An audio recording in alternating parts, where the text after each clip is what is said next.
Além da vida, um encontro semanal com a doutrina dos espíritos, codificada pelo ilustre pensador francês Allan Kardec. Um momento de meditação, um momento de reflexão, um momento de luz. Além da vida, uma mensagem de esperança para um novo amanhecer. Todos os domingos, às 8h30 da manhã, aqui, na Rádio Londrina.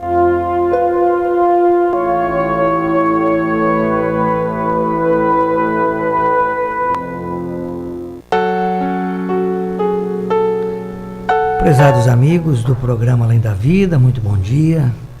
Cumprimento os Miguel da equipe do programa e hoje conosco aqui a Teca, o Antônio, o Cacá, né? Bom dia, Teca. Bom dia, Miguel. Bom dia, Antônio. Bom dia, Cacá. Bom dia, prezados ouvintes. Que possamos ter uma manhã de bastante aprendizado, de bastante luz. É isso, né, Antônio? É o objetivo do programa, né? Exatamente. Nós estamos aqui muito felizes de poder participar e nós damos o nosso bom dia a todos vocês, ouvintes, queridos ouvintes, ao Cacá. Agradecidos de estarmos mais uma vez na presença dos nossos queridos amigos, na presença da espiritualidade que nos envolve com muito amor, a lembrança do Cristo, que é o nosso guia e modelo. A ser seguido, a ser copiado, né? É o nosso orientador, né? E é isso, pessoal. Luz é a palavra-chave hoje do Momento Espírita, onde há luz não há trevas, né, Antônio? Então, vamos ouvir o Momento Espírita, a mensagem que ele nos traz, falando da luz, e aí voltamos em seguida.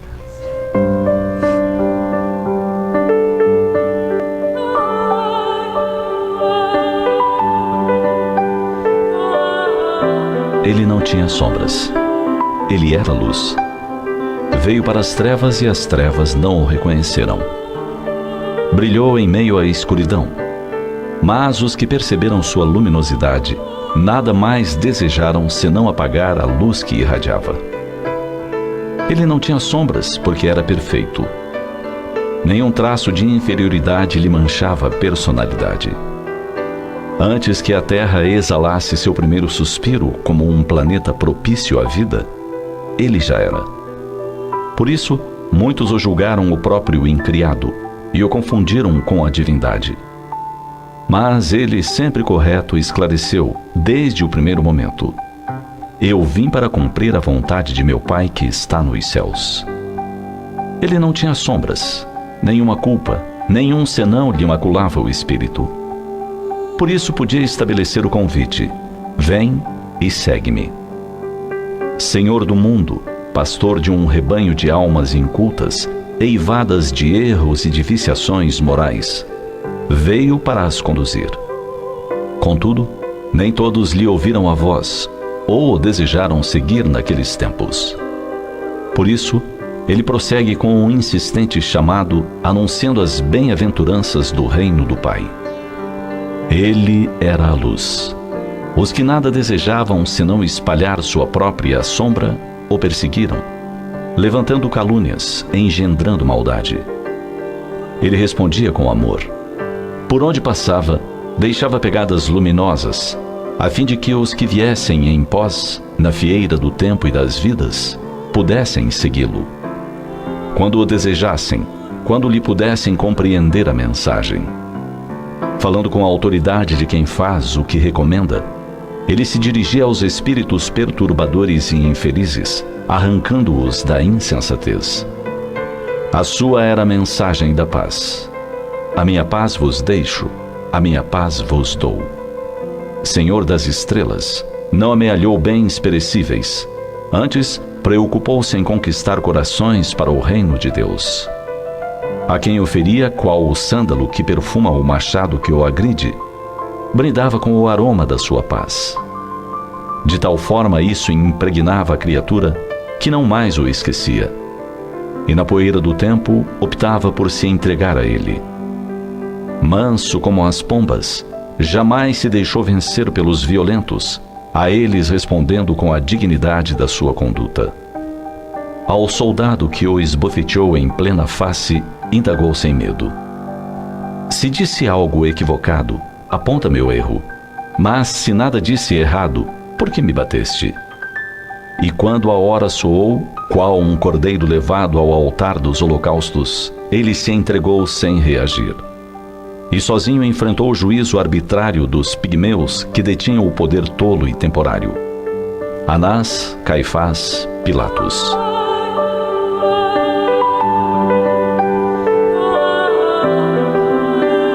Ele era o Senhor do mundo e submeteu-se à justiça comezinha dos homens, ensinando que o exemplo fala mais alto do que as palavras. Ele era a luz. Até hoje ele brilha e espera. Espera que as suas ovelhas lhe atendam ao chamado, reconheçam a sua voz e descubram que com ele não mais haverá noite de solidão e amargura. Que com ele não haverá sede de justiça, porque ele é a água viva que descedenta para sempre. Com ele não haverá carências, pois ele é a plenitude. Ele é Jesus, o Filho de Deus, o bom pastor das nossas almas. Ele é o enviado, o Messias aguardado no tempo e anunciado por séculos na voz dos profetas. Ouçamo-lo, sigamo-lo. Ele é a luz, o caminho, a vida.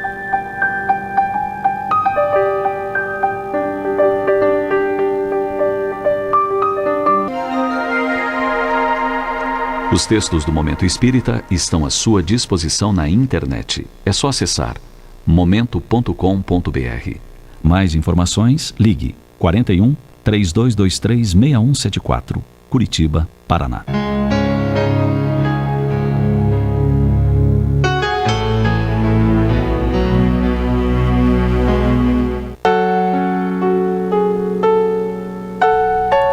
Tá aí, pessoal, a nossa mensagem de abertura de hoje, mostrando a figura ímpar do Cristo, né, que é o Espírito de verdade na doutrina espírita, quem coordena todo o trabalho de apresentação do Espiritismo aqui na Terra, por meio de Allan Kardec, é claro, né? Então tá aí, né, um texto que define muito quem foi esse Espírito, né, e quem é, né, quando esteve encarnado entre nós, e quem é, segue vivo, segue em mundos, né, organizando, espalhando a mensagem de Deus, né? Eu tenho comigo uma definição do Cristo que é o farol, né? Eu não sei se em algum momento do texto a gente vê essa definição, mas para mim ele é um farol que a gente sabe o papel do farol, né, evitando acidentes dos navios, né, seja quando está navegando em calmaria ou em tormenta, né? Ele está sempre ali, sempre a luz, sempre iluminando, sempre clareando, né? Então, para nós, espíritas, é uma definição que eu gosto muito, né, Teca? E tem muitas outras, né? Quem quiser conhecer um pouco mais a respeito desse espírito, está lá no Cristo Consolador, no Evangelho, todinho, um capítulo dedicado a ele, né? Vale a pena. E várias outras obras de Kardec tem escrevendo que era o Cristo, que era Jesus, e o poder que ele tinha, né, como espírito puro, né, Teca? Sim, eu estava aqui exatamente pensando isso, né, que Cristo, né, Jesus é o nosso farol, é o nosso guia, né, e através então da sua luz, dos seus exemplos, né, dos seus ensinamentos, ele vem então nos ensinar que nós também temos que ser luz para aquele que vem depois de nós, né? Clareando, né, o caminho deles, auxiliando eles nessa caminhada. E ele nos orienta mais ainda, né, que nós jamais, né, que nós temos que ser essa luz e que nós não podemos em momento algum colocar ela embaixo do candeeiro, né, mas sobre o candeeiro, para que pudesse iluminar todos aqueles que estivessem ali ou que estão ao nosso redor. Então, é muito bonita essa mensagem do Momento Espírita, e é aquilo que o Miguel falou, né, no livro do Evangelho segundo o Espiritismo, no Consolador, ele vai trazer umas mensagens lindíssimas, né, falando do Cristo e nos mostrando mesmo que é aquele que nos chama, vinde a mim, né? Ele é a luz, vem a mim, né? Eu sou aquele que vai te auxiliar, que vai te orientar, que vai te fortalecer, que vai te dar um amparo, né, Miguel? E o Cristo Consolador, né, Teca? Era o capítulo preferido do Eurípides. Do nosso amigo gordo, né? Do Eurípides, que a gente veio falando dele. Mas outra definição boa também que a gente pode dar para Jesus é professor, né, Antônio? Professor. O mestre. Mestre. Eu sou o jardineiro que cultiva vossas almas. Já diz lá no Consolador. E nada mais oportuno do que nosso primeiro programa no ano de 2025, nós lembrarmos dessa luz para iluminar os nossos caminhos, já que muitos de nós sempre dá aquela guinada no início do ano, buscando uma renovação, buscando novas atitudes, e você precisa de luz, porque justamente nós temos medo porque vivemos na ignorância, nós temos medo porque estamos às vezes na escuridão, e quando a luz se acende, o medo vai embora. Assim é Jesus na nossa vida. Quando Jesus chega, o medo vai embora. O teu caminho está claro, está óbvio. Então, aproveita e vamos conosco nessa manhã. Vamos pegar na mão de Jesus e vamos com Ele, vamos todos nós juntos com esse cultivador de almas. Boa definição também. A gente tem recomendado aqui, pessoal, na rádio, no Centro Espírita Allan Kardec, que coordena esse programa, né? Essa série que tem feito sucesso desde 2017, né, Teca? Os Escolhidos, né? Escolhidos. The Chosen em inglês, porque mostra ali um relacionamento de Jesus com os apóstolos, né? Muito bonito, né? E claro, centrada na figura do Cristo, né? E há um diálogo muito interessante ali que a gente pode trazer para essa mensagem da luz, né? Em combate às trevas. Está João e Simão conversando. Simão está naquele momento onde ele está passando por uma dificuldade grande na família, né? E eles estão indo por uma reunião com os gentios, já que os discípulos que foram anteriormente, né, levar a mensagem, tiveram dificuldade, né? E claro, né, quando eles não conseguem levar a mensagem, Jesus os socorre, né? Ele vai lá conversar com os gentios. É uma passagem muito bonita, está na 3ª temporada, no final dela, quem quiser acessar, né? E quando João e Simão estão chegando ao grupo, né? Simão ficou para trás, né? E Simão está revoltado porque ele pensa, né? Puxa, ele podia ter me ajudado nesse meu problema, né? Se eu soubesse que ia passar por isso, né? Mais ou menos, né? Eu poderia ter ficado pescando, né? Porque Simão era pescador, né? E aí João, de uma sabedoria muito legal, os diálogos são muito ricos, pessoal, por isso que a gente recomenda. E João para, né? E fala assim para Simão: isso que aconteceu com você poderia ter acontecido enquanto você estava pescando. Só nós não teríamos a quem recorrer. Então Jesus é esse porto seguro que o Antônio falou, né? Que a Teca comentou, né? É esse bálsamo que ele está ali para as nossas dificuldades, até para as nossas alegrias também. E sempre vai estar. Né? Sempre. Eu estava aqui, o Miguel estava falando, eu estava me recordando, eu não vou contar direito não, porque eu não lembro, mas foi um negocinho que veio no nosso WhatsApp, né, uma mensagenzinha, era uma oradora espírita, que, né, ela estava fazendo uma palestra, não me lembro nem o nome dela, e aí ela está falando de um diálogo lá com acho que uma criança da sala, não sei. E aí começa a falar assim, e ela começa a fazer um questionamento. Esse questionamento nem era dela, mas ela falava de alguém ali. E ela dizia assim, né? O mal existe? Não, o mal não existe. O que existe é a ausência do bem. E o mesmo acontece, daí ela diz assim: a escuridão existe? Ela fala assim: não, a escuridão não existe. O que existe é a ausência de luz. Então, muitas vezes, quando a gente se encontra, né, agora que o Miguel estava falando dessa passagem ali dos escolhidos, então, muitas vezes, quando a gente está nessa escuridão, né, que a gente se acha que está passando por um tormento muito grande, então a gente fica tateando, a gente faz que a gente fica tateando no escuro. Então, na verdade, assim, Jesus é essa luz. Se a gente não tiver Ele nessa hora da escuridão, né, dessas inconstâncias, se a gente não tiver Jesus para a gente buscar, como seria?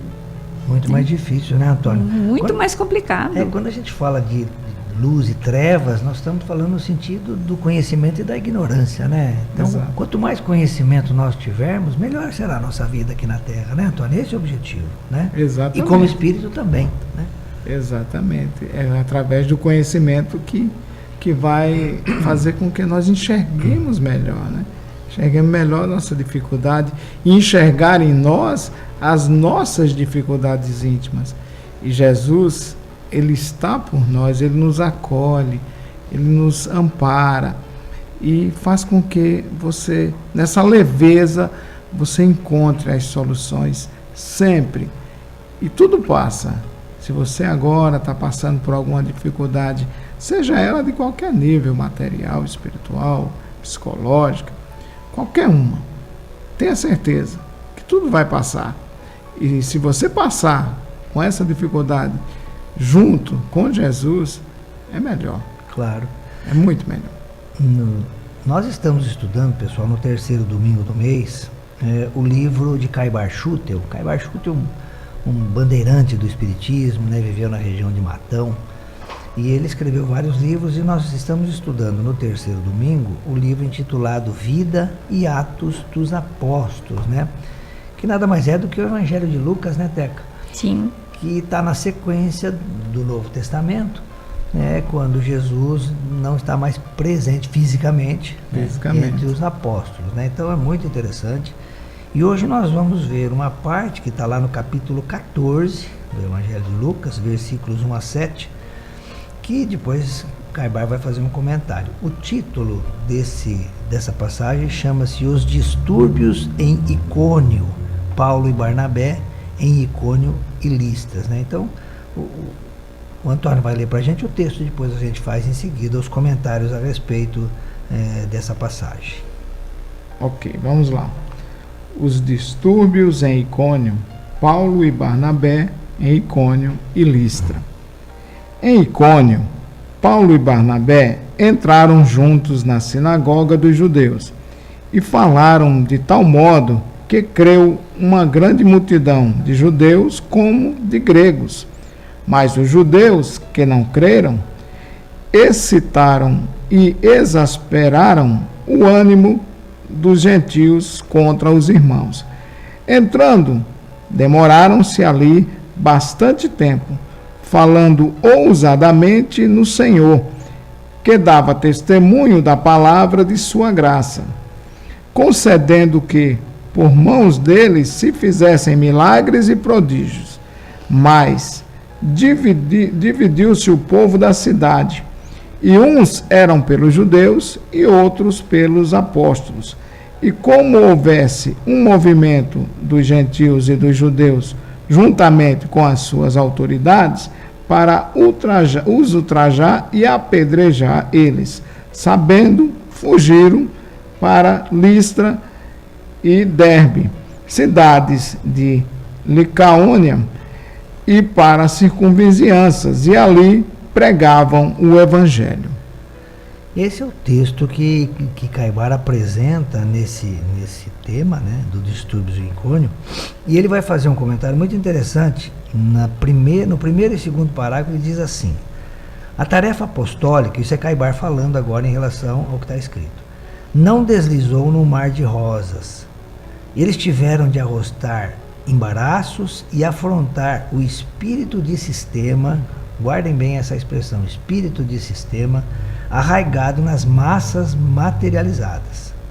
A seu turno, as autoridades, em vez de desempenhar o seu papel como distribuidoras da justiça, vão sempre de encontro às verdades que surgem e o espírito liberal que incentiva os pegureiros do bem. Bom, o que Caibar está dizendo para nós aqui, né, Teca? Uma das primeiras coisas que ele destaca, e Kardec vai colocar isso no Livro dos Médiuns, é sobre esses sistemas, esses espíritos de sistemas, que muitos deles negam, sejam os fatos, né, sejam a presença dos espíritos, E alguns afirmam, mas dentro de um conhecimento muito limitado, muito restrito, né? E isso dificulta o entendimento.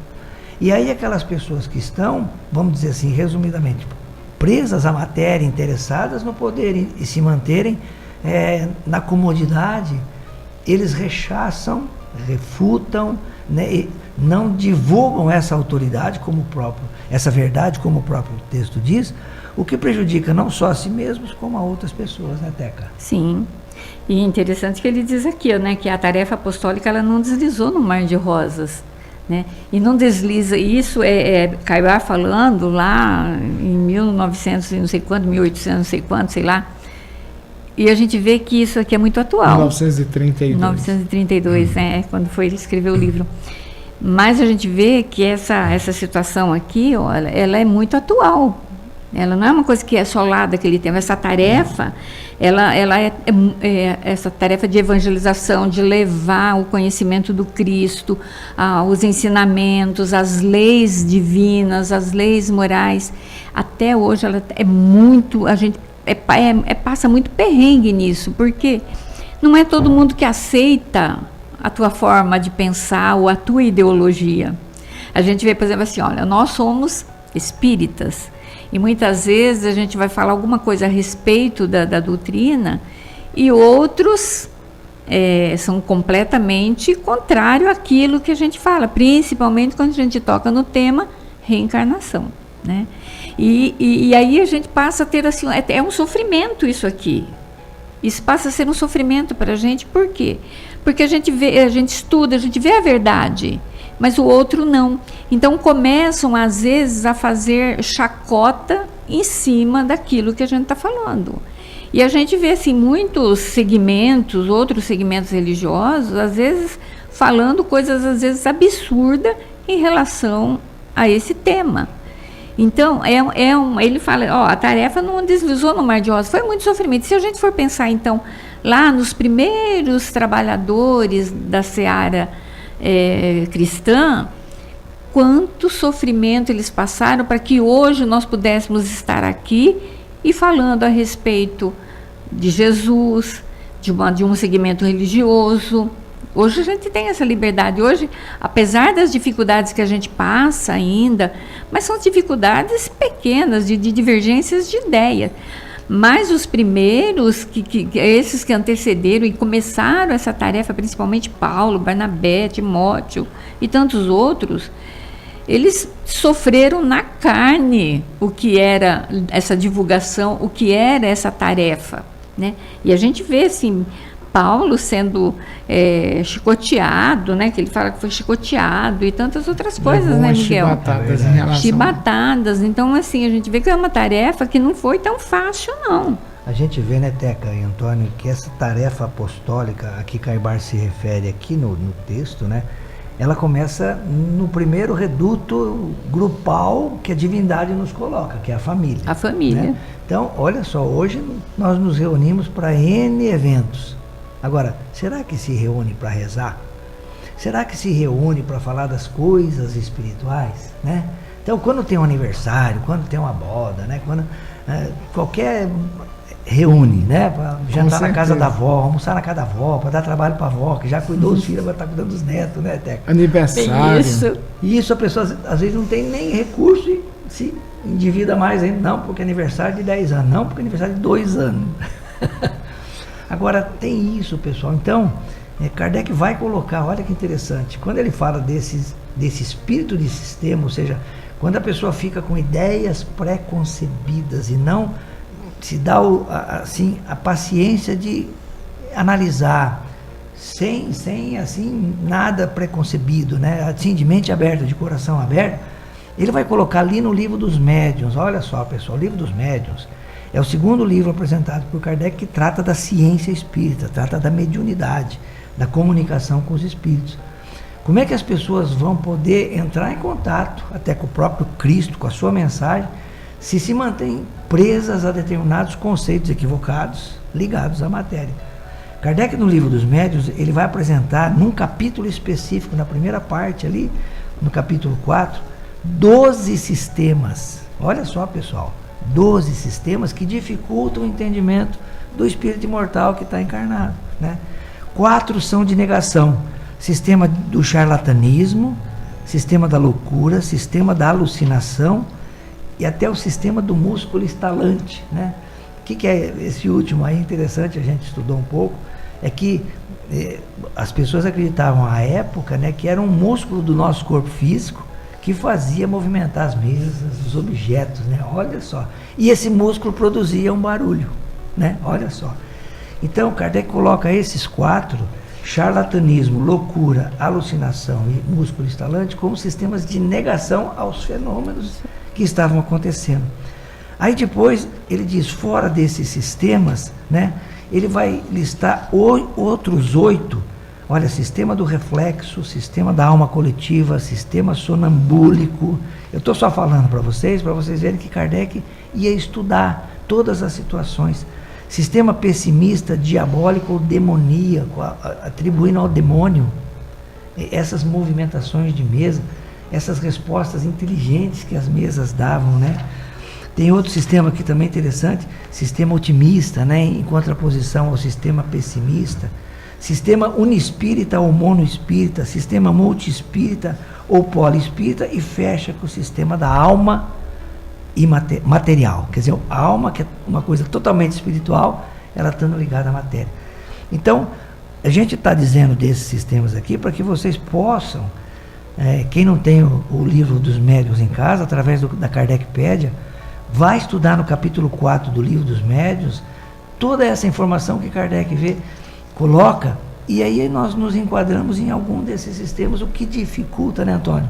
Todo o entendimento dessa fenomenologia espírita, que está espírita, espiritual, né, cristã, que está acontecendo ao nosso lado, seja na família, seja no trabalho, seja no nosso dia a dia, e nós estamos fechados, nós estamos como se tivesse uma barreira, refratários a toda essa informação que nos chega, que é luz, e nós preferimos ficar ainda nas trevas, ainda na escuridão, né? Então fica aqui a dica, lá no aplicativo Kardecpédia, pessoal, que é gratuito, você pode baixar no teu celular, ou no teu computador, lá vai estar no livro dos médiuns, no capítulo 4, dê uma lida, nem que fosse assim, en passant, não precisa estudar a fundo, para ver a grandiosidade de informação que traz, combatendo a ignorância, né, Antônio? Exato.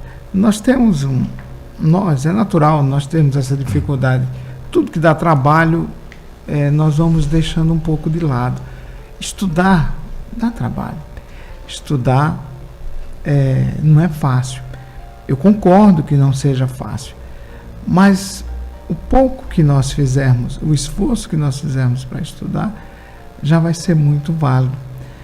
O Miguel lembrou bem a palavra sistema, e ele já trouxe aqui o posicionamento de Kardec, e o nosso querido Caibá, ele lembra justamente de Kardec, o professor Kardec, esse orientador maravilhoso, que a todo custo tenta nos libertar de manias e posicionamentos encravados em nós, através da encarnação, de encarnações que tivemos nas religiões, tentando nos libertar de vícios que nos prende a esse conhecimento.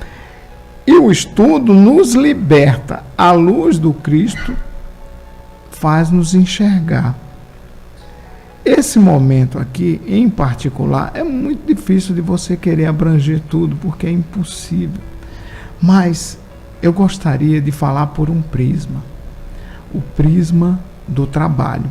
Porque esses dois homens simples, Paulo era um homem mais capacitado para a época, mas Barnabé era um homem simples.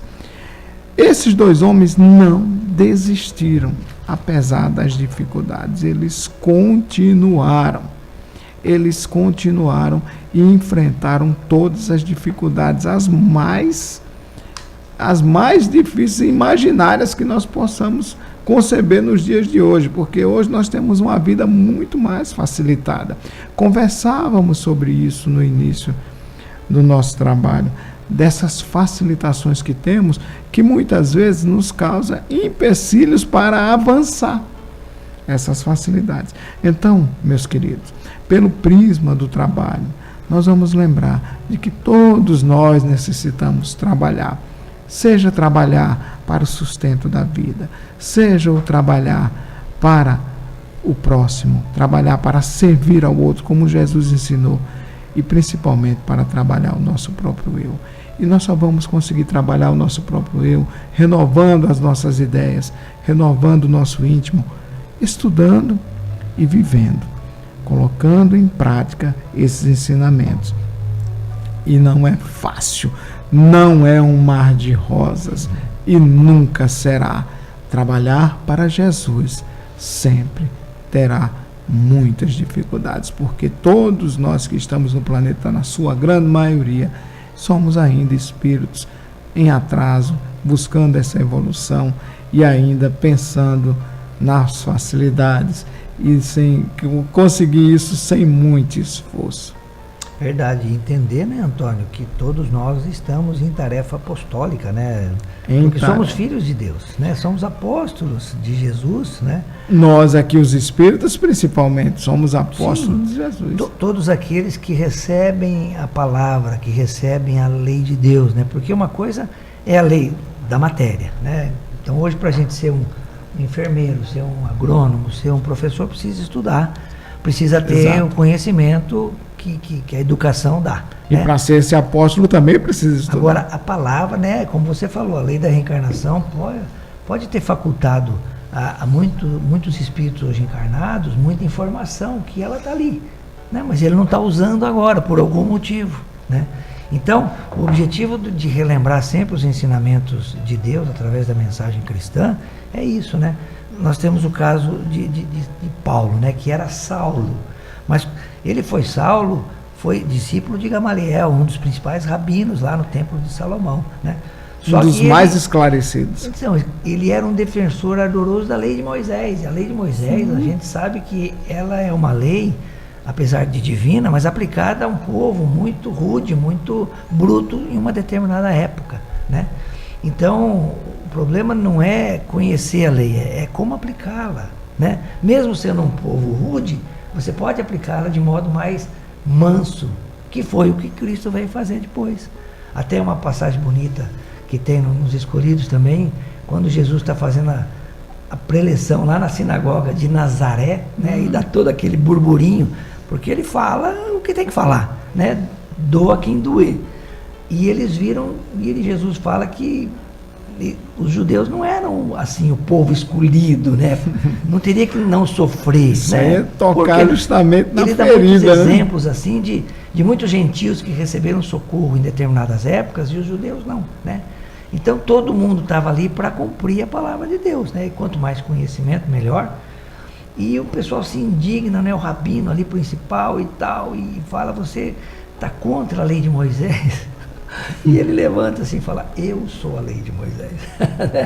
Claro, ele era o que era, ele não escondia isso, né? Então Cristo veio mostrar para nós um modo de como interpretar a lei de Deus sem ser agressivo, sem ser violento, né? Sem machucar o irmão dentro do nível evolutivo dele, entender o momento de crescimento dele e assim por diante, né? Então, quando a gente atua dessa maneira, fica mais fácil. Né? Ontem eu estava num barbeiro muito interessante, né? Antes de ir para o trabalho lá em Cambé, e ele é evangélico e a gente conversa, e ele sabe que eu sou espírita, né? E eu comecei a conversa com ele assim, falei: Vinícius, me dá 5 pontos da tua crença religiosa. Ele me deu, né? Eu dei os meus 5 pontos e dos 5, 2 bateram, crença em Deus e crença em Jesus. Falei: isso está ótimo para nós dois começar a conversar.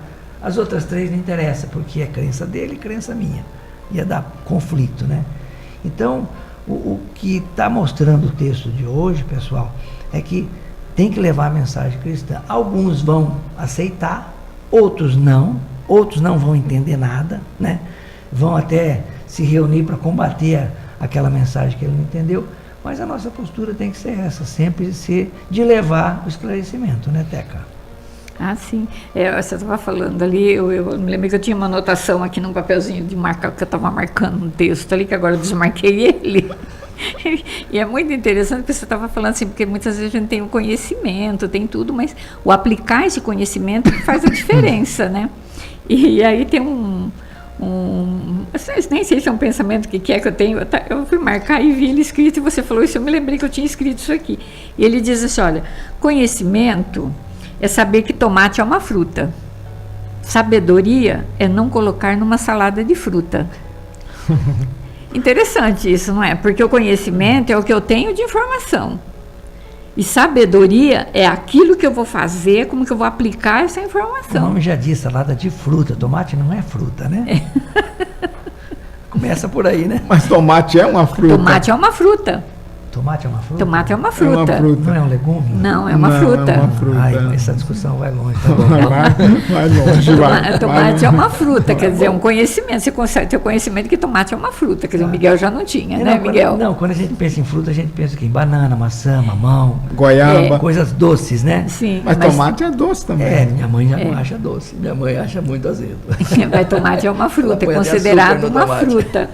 Então, é aquela coisa, o conhecimento é você saber que o tomate é uma fruta. Tá bom. Agora, a sabedoria de não colocar ele numa salada de fruta, porque ele não se encaixa, né? Exatamente porque, como tua mãe diz, ele é meio azedinho, né? Ele não fica muito, não se encaixa nisso daí. Mas é bem isso daí mesmo que o Miguel estava falando, porque assim, muitas vezes a gente tem esse conhecimento todo das leis, né? Das leis divinas, tudo, mas o aplicar essas leis, como ele diz, Paulo, ele era um conhecedor assim de todas essas leis. E da forma com que ele aplicava, no entendimento dele, estava correto.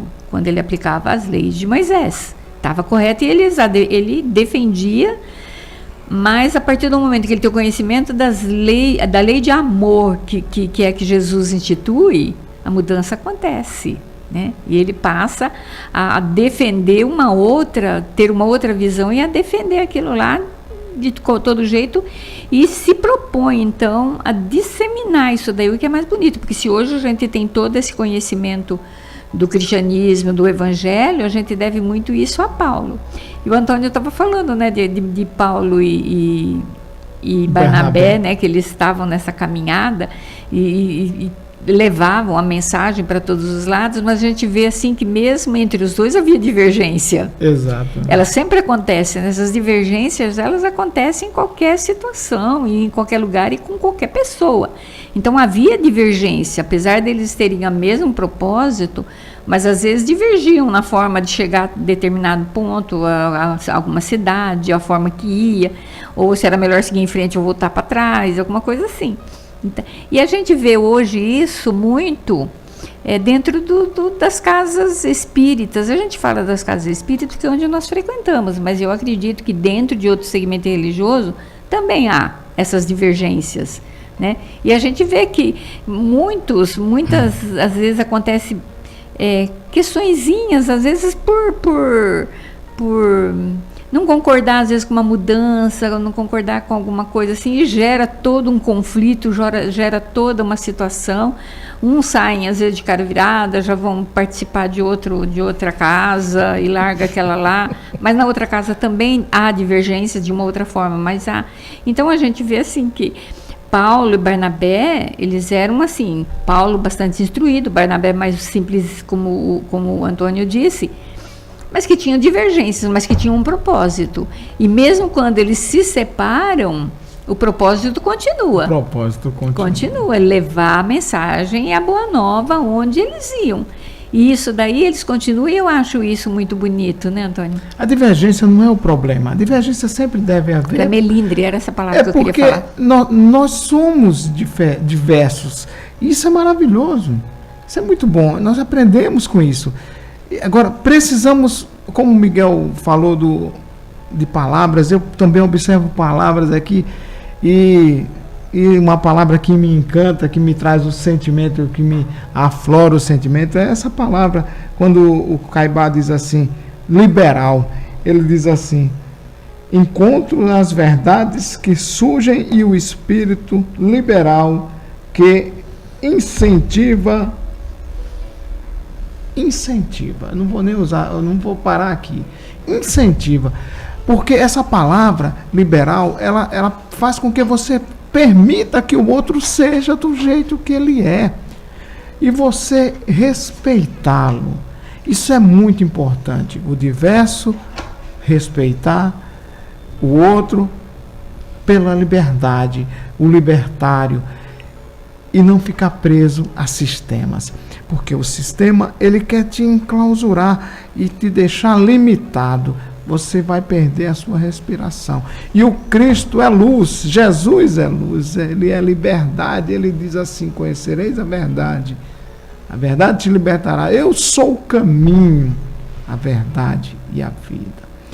Então, Jesus é esse caminho, é um caminho de liberdade, é um caminho de amor, de respeito. Não há como nós seguirmos adiante sem esses sentimentos. Nós precisamos viver isso. É maravilhoso. E a diversidade vai existir porque nós somos seres diferentes, apesar de sermos tão parecidos. Ainda mais na nossa língua portuguesa, né? Ainda mais na nossa... Você que é professor de português ainda, de português, sabe que as palavras são polissêmicas, né? Eles têm vários significados. Vários sentidos, significados.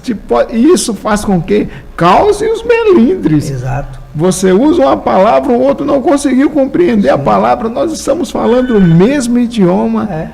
E aí causa o melindre, sendo que o sentimento não era esse de causar o melindre. Eu acho que o que não pode causar é isso, né? É o melindre. Essa desagregação entre as pessoas. É a falta do propósito. Sim. Nós precisamos ter o propósito. Sim. Às vezes as pessoas, como eu trabalho com soja, né? Essa cultura hoje que domina o cenário agrícola nosso hoje, tem hora que a pessoa chega falando a soja. Aí está falando da planta, mas ele chega falando também o soja. O que é o soja? Né? É o cultivar. Então não está errado.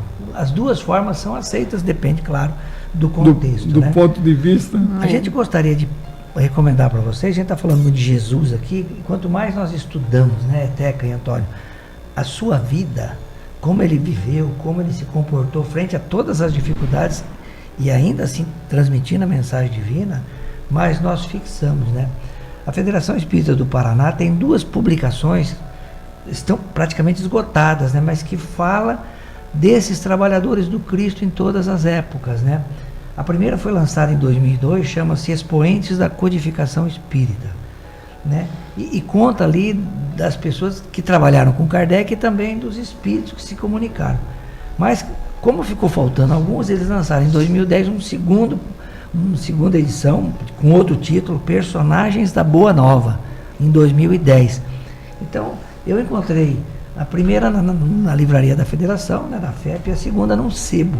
E fica aí a dica, porque é através do conhecimento da vida desses missionários, né, desses apóstolos do passado e que hoje voltam como espíritos, através da doutrina espírita, que a gente pode ter muito ensinamento também. Lembrando que as palavras são vidas, e essas vidas são semelhantes às nossas, né?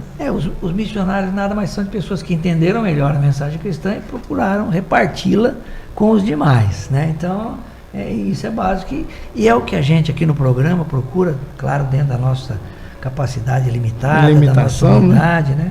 Levar para os amigos ouvintes, né, a visão espírita disso, da mensagem cristã. Então, em todos os sentidos, seja através da filosofia, seja através da ciência, com consequências morais religiosas. É isso que o Espiritismo faz. E até hoje eu vejo pessoas, né, que não conhecem a doutrina espírita, e quando nós falamos de Espiritismo, a pessoa primeiro é aquele sistema de negação. Não, isso aí, ela ressacha. Não quero isso porque já tem uma informação equivocada, né? Aí depois, como você vai conversando, ela vai vendo o teu exemplo, mas o que vocês fazem lá na casa espírita? Não se permite conhecer. Mas com o tempo, acho que o que a gente não pode querer, pessoal, é o convencimento do próximo, de maneira alguma, né? O conhecimento maior que nós temos que fazer é de nós mesmos a respeito das verdades de Deus que vão se aflorando na nossa vida à medida que a gente vai introjetando esse ensinamento. É importante lembrar que a doutrina espírita não pretende prosélitos. Ela pretende que as pessoas adquiram conhecimento. Isso. Permaneçam nas suas religiões com mais conhecimento. Sim, exatamente. Ela nunca se preocupou com quantidade, né? Sim. Mas com qualidade. Sim, e que as pessoas poderiam ser, nas suas próprias doutrinas, que são nada mais do que a própria fé da pessoa, né? Exato. Poderem executar da melhor maneira, né? Exatamente. Que que elas sejam luz, né? Que elas onde sejam elas luz estiverem. aonde estiverem, Que elas sejam exatamente. luz onde Essa é a estiverem. proposta. Tá aí, pessoal, o nosso texto de hoje, do livro, né? Vamos passar agora para esse momento também especial do programa, que são as reflexões espíritas do nosso querido amigo José Antônio Vieira de Paulo. Nós também estamos veiculando essas reflexões no trabalho da sacola lá do Centro Espírita Allan Kardec, né? Sim, Década, muito bom. aos sábados, porque ele tem uma maneira muito didática, muito educativa de explicar determinadas passagens do Evangelho, né? E nós aproveitamos esse trabalho que foi feito pelo Centro Espírita Meimei com ele, quando ele estava enfrentando o câncer que o retirou da vida física, né? Mas durante 8, 10 anos a Cinéia e o seu marido fizeram esse trabalho lá na casa dele, todas as semanas, gravando os vídeos, gravando as mensagens, que estão disponíveis, né, na internet, no centroespíritameimei.com.br, e também a gente procura disponibilizar para as pessoas que frequentam lá o Centro Espírita Allan Kardec. Hoje, no Reflexão, a gente vai ter um tema muito interessante que fala da ciência espírita, né, intitulado Materialização de Sheila. Olá, amigos. No programa anterior, nós falamos sobre Dona Iraci Carpati, uma amiga muito feliz que tivemos aqui na nossa, de São Paulo, paulistana, conhecemos na nossa região, tivemos a felicidade e a alegria de conhecer, privar de sua amizade, ir para Uberaba, conhecer Chico através dela, onde nós tivemos uma surpresa muito grande, quando ela nos apresenta Chico, pessoalmente, fala: Chico, esse é o José Antônio lá de Cambé. O Chico estende a mão e fala assim: de Hugo Gonçalves, um grande trabalhador do Cristo lá em Cambé, do Jornal Imortal. Chico Xavier falando do seu Hugo Gonçalves, do nosso paizinho, que me emocionou muito. E a Dona Iraci, amicíssima de Chico, nos proporcionou tudo isso e nos contou histórias que nós colocamos então no livro Um Minuto com Chico. E uma delas nós vamos apresentar para a reflexão de vocês, nossas reflexões, nesse encontro de hoje. Eu vou ler o que eu escrevi, porque a palavra escrita é mais lúcida que a palavra falada. Quando a gente vai falando espontaneamente, a gente comete gafes, esquece, troca datas. E aqui eu vou ler do jeito que eu escrevi, que foi o depoimento da Dona Iraci sobre essa materialização da irmã Sheila. Olha como que ela narra, ela diz assim, ó: sabe, um dia foi no final da década de 40, eu estava no saguão do Hotel Minas Gerais, lá em Pedro Leopoldo, então o Chico não tinha nem ido ainda para Uberaba, conversando com uma amiga, a Aurora, de Santo André, quando o senhor José de Paulo foi um grande espírito daquela região, conhecido por todos os espíritos daquela época, chegou no Hotel Minas Gerais para chamá-la. Disse que Chico queria nos ver. Já eram mais de 22 horas, chovia muito. Passamos por uma pensão e Maria de Lourdes foi conosco. Ela está narrando que ela estava conversando com a Aurora, saíram com o Zé de Paulo, passaram numa pensão, pegaram a Maria de Lourdes, que também era de São Paulo, e José de Paulo não nos contou o motivo. Mas, se Chico chamou, quem éramos nós para não obedecer? Chico morava no fundo da casa da irmã. Eram 2 cômodos e um banheirinho. Então lembra, se vocês assistirem o filme da vida de Chico, vocês vão ver que eles tentaram retratar bem, com muita fidelidade, como era a casinha onde Chico morava, na casa da família dele naquela época. Entramos. Chico nos abraçou muito carinhosamente e foi para um quartinho onde se deitou. José de Paula vedou tudo com cobertores, pediu que nos puséssemos em prece e apagou as luzes. E foi então que tudo começou. Nós só podíamos ver algo quando relampejava lá fora, tão escuro ficou o ambiente. Nisso uma luz verde esmeralda começou a preencher o recinto. Vinha do quarto onde Chico havia ido se deitar. Comecei a chorar. Eu me sentia diferente. Nunca tinha sentido aquilo antes em toda a minha vida. É Dona Iraci contando. E de repente uma mulher linda, iluminada, adentrou a salinha onde nós estávamos.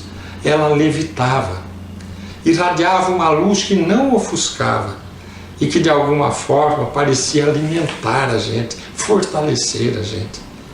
Então aquela mulher, que depois eu fiquei sabendo ser o espírito de irmã Sheila, abriu uma das mãos e pétalas de rosas começaram a cair, inundando o ambiente, com um perfume impressionante.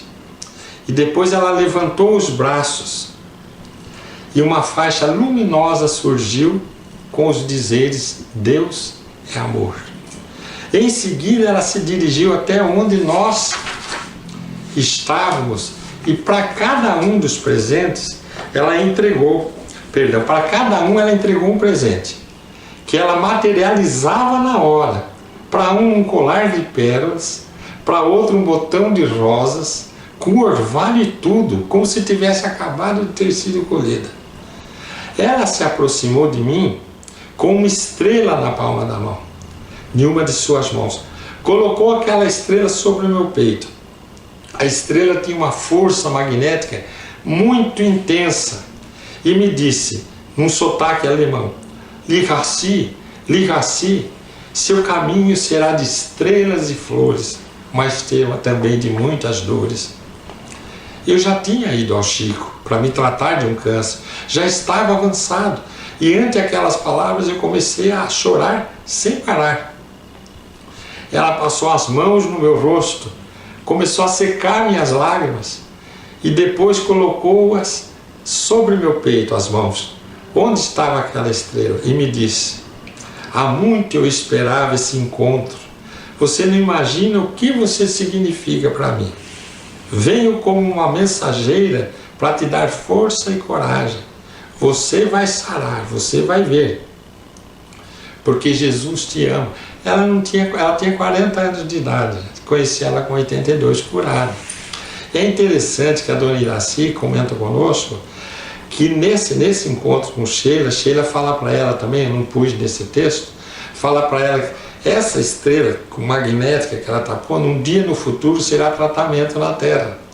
Hoje nós temos a radioterapia, que é praticamente um magnetismo transmitido de fora para dentro de uma região tumorosa, com tumor. Nesse momento, Sheila foi para um canto da sala e começou a fazer uma preleção sobre o perdão, sobre o amor. Falou do Evangelho, da luta daqueles que largam sua casa, sua família, desprendem-se de seus bens e vão para as outras terras levar a mensagem de Jesus. É interessante que foi a vida da dona Iraci depois. Ela ficou viúva muito cedo e a vida dela foi deixar sua casa e sair, pregar o Evangelho e a doutrina. Falou quase uma hora, irmã Sheila. Imagina, gente, um espírito materializado, levitando, irradiando, inundando o ambiente de uma luz verde esmeralda e fazendo uma preleção sobre o amor e o perdão, quase uma hora, através do mecanismo de ectoplasmia que o Chico emprestava. De repente ela parou de falar, voltou-se para o José de Paulo e disse, olha que interessante, a irmã Sheila fazia a preleção, ela parou, olhou para o José de Paulo e disse: precisamos encerrar. Acabou de desencarnar lá nos trilhos, na favela, um irmãozinho nosso, precisamos ajudar. Gente, veja a fidedignidade da informação. Como ela saberia que naquele momento estava desencarnando alguém lá na favela, que o Chico visitava todos os sábados. E como ela era na beira dos trilhos do trem, ela era chamada nos trilhos. Eles falavam, vamos lá nos trilhos. Então, para a tristeza minha e de todos, ela retirou tudo que ela tinha dado, ela pegou de volta, até a estrela que estava no peito. E disse, apressem-se, vão fazer o que é preciso ser feito, a caridade. E ela voltou para o quarto, tudo escureceu, o Chico apareceu e, muito emocionado, abraçou um por um e disse, vamos, já eram mais de 2 horas da manhã. Chovia muito, gente, olha que trabalho cristão, eles saíram debaixo de chuva. O Chico pediu que no caminho eles pegassem álcool, pães, velas, leite e orientados ela diz assim, por seu Emmanuel, Eles chegaram direto no barraco onde havia 2 senhoras de joelhos rezando e chorando e um corpo caído ali na frente de um senhor, que era o pai delas. Então Chico entra, pede que elas se desinfetem com álcool, dizem para ela chamar a prefeitura que ele e o José de Paula iam se encarregar de custear todo aquele enterro, para elas ficarem sossegadas. Deram o pão e o leite para elas se alimentarem e foram embora felizes, como se vivessem na época de Jesus. Veja que lição maravilhosa. E o que é mais maravilhoso? O mais maravilhoso é que os espíritos não querem espetáculo. Eles não se materializavam naquela época para mostrarem-se poderosos, ao contrário, para ensinar a coisa mais simples, mais óbvia e mais importante que Jesus nos ensinou, a caridade. Tanto que ela interrompe a preleção, que podia ser a sua chave mestra, a sua parte mais importante, ela falando do amor, para pregar, para viver o amor. Para de pregar para viver o amor. Encerremos agora e vamos socorrer. Temos que fazer a caridade. E essa mensagem ficou muito gravada no meu coração quando Dona Iraci contou, exatamente por essa questão. Mais importante que a preleção é a prática do bem. Deus os abençoe e até o nosso próximo encontro. Tá aí, pessoal, mais uma mensagem muito esclarecedora do nosso querido Zé Antônio, né? Corroborando pelo estudo nosso hoje aqui do trabalho apostólico, né? Olha só, não só os encarnados, mas também os espíritos vêm nos incentivar a esse trabalho, né, Teca? Sim, a gente acha que isso quando a gente fala de materialização, eles acham que isso é tudo charlatanismo, né? Que isso não existe e tentam, né? Eu até vi uma reportagem esses tempos atrás agora na internet falando, né? Duvidando às vezes até de alguma materialização que o Chico fazia. E falando que aquilo lá era uma enganação, que ele fazia uma enganação quando ele fazia essa materialização. E aí a gente vê nesse relato do Zé, que como que podia, né? Ela ali numa materialização passando uma mensagem e já tendo a notícia, né? Ou já passando para eles a notícia de um desencarne que acontecia num lugar afastado dali, e até o trilho, né, que ele comenta ali, que era uma palavra usada por eles, e ela sabia que era aquela palavra. Então não tem como a gente contestar diante de tantas evidências, né? E por mais que às vezes queiram provar algumas coisas, a gente sabe que erros acontecem e falhas tem, mas querer às vezes negar uma verdade. Negar isso aí, ou então querer desmoralizar um médium como Chico, né? Eu acho assim meio preocupante, né? Tem que... E olha, né, Teco, os horários, né? E os horários, gente? Noite, o trabalho foi acabar às 2, dali eles foram para a favela. Foram lá socorrer. O velório estava acontecendo, né? Isso. Então, hoje nós temos, né, Antônio, por exemplo, na Casa Espírita, trabalho de manhã, tarde, à noite, por internet, a pessoa pode acessar palestras, missas, né? Falando de outras doutrinas, né? E às vezes por comodismo, né, a pessoa não aproveita da tecnologia material para o seu crescimento espiritual, né, Antônio? E vê o que a Sheila deixa claro, né? Ela retira todos os presentes, todas as materializações e diz, vamos ao mais importante, trabalhar, servir ao próximo. Porque vocês, isso não está sendo dito na mensagem, mas a Sheila já visitava essa família com o Chico em outras oportunidades. Então, ela já participava desse trabalho com o Chico. Então, não é à toa que ela diz assim, olha, fulano desencarnou lá na favela dos Trilhos. Ela já sabia onde era, porque ela participava. Ela também participava. Era uma coisa assim, maravilhosa. Então, e não perde a conexão. Em momento nenhum, né? Então, mesmo não estando presente, essa é a característica dos bons espíritos. Não está presente fisicamente. Fisicamente, sim, mas o bom espírito está sempre ligado a nós. Né? Nós é que às vezes nos desligamos. Nos desligamos, exatamente, com os pequenos desvios que nos acontecem. Mais importante, nós já estamos chegando no final, vamos agradecer a vocês. Eu quero lembrar, já que o Miguel lembrou dos nossos entretenimentos em família. Hoje é aniversário da minha neta, Maitê, e eu estou muito feliz de poder lembrar dela agora nesse momento. Bom domingo a todos. Eu também me despeço de vocês, desejando a todos um ótimo domingo, uma semana de muita paz, muita luz, e que todos nós, então, estejamos sempre imbuídos no propósito de sermos essa luz, né, na vida de outra pessoa. Eu também vou aproveitar aqui e mandar um abraço a todos vocês, desejar um bom domingo, uma boa semana e, em especial, para os meus sobrinhos netos, né, o Miguelzinho e a Maia, que estão vindo mais outros por aí também, tá? Que bom, né? Um abraço, pessoal. Bom domingo. Bom domingo a todos.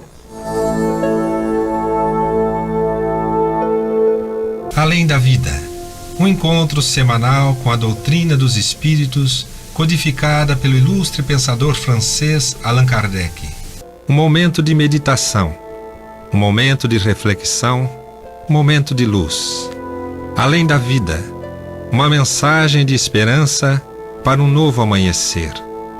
Todos os domingos, às 8h30 da manhã, aqui, na Rádio Londrina.